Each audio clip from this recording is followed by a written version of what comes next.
Thanks for coming back. We're now going to go into the first panel, and I'm really delighted to introduce Miki Chopra, who's Head of Health, as I said just a few moments ago, at UNICEF. I first got to know Miki in South Africa, and the thing that is really impressive about Miki, I think, is his commitment to using the best research evidence for social change. And when he was working in South Africa under, as you all know, what have been some pretty difficult circumstances in terms of the intersection between politics and health, I think Miki carved out a critically important space for rational discussion at a very difficult moment in South Africa. And when he was considering going to UNICEF, many of us were absolutely egging him on to do it. It's a huge change for him to go there. But now that he is there and working with colleagues such as Tessa at UNICEF, I think we're embarking on a really flourishing moment for that agency. And from everything I've heard from Miki, under new and really very impressive leadership there as well. So I'm going to hand over to Miki now for what will be a great panel discussion. Thank you, Richard, for the kind introduction. Welcome, everybody. I'm not going to take up too much of your time because, as Richard said, we've got an absolutely fantastic panel here, and I see some really familiar faces and some real thought leaders in the audience as well. So we want to give maximum time for discussion and debate. Some of the issues already been raised this morning by Richard and Chris and others as well. But I just want to really frame this from my perspective, which is, as Richard said, I've sort of given up the life of being a carefree academic activist in South Africa to being a bureaucrat in New York. And one of the first things you learn is always do as the leader says.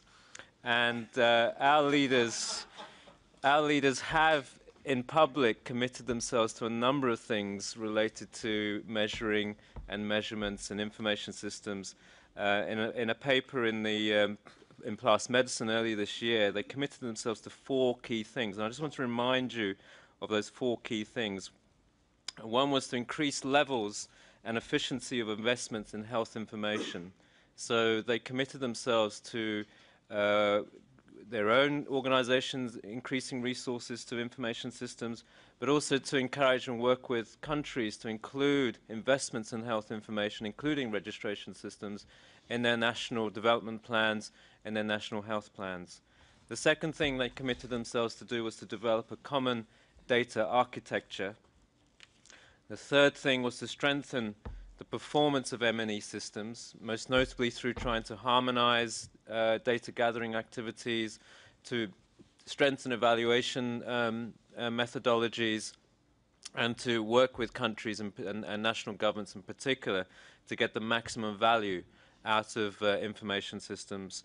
And finally, they committed themselves to increasing data access and use, and more specifically, they committed themselves to developing a set of principles around data sharing within 2 years of the publication, which was earlier this year, and also called out for others to do the same. So it's in that spirit, I think, that we're coming together to really start to push further and accelerate collaboration and discussion amongst both academics, civil society, as well as UN organizations. Now, as you've seen on your program, we've got an excellent panel here.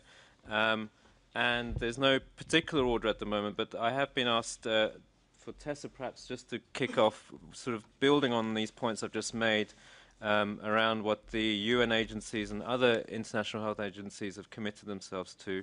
And then I'll ask, probably just in alphabetical order, for Ed, Trevor, and Kenji to speak, and then I'll ask Alan to close up because as a co-author of the paper, if there's any specific comments that people have, he can perhaps start to address those, and then we can take it to the floor. So, Tessa, I'll give you the floor, and we'll try and keep the presentations as short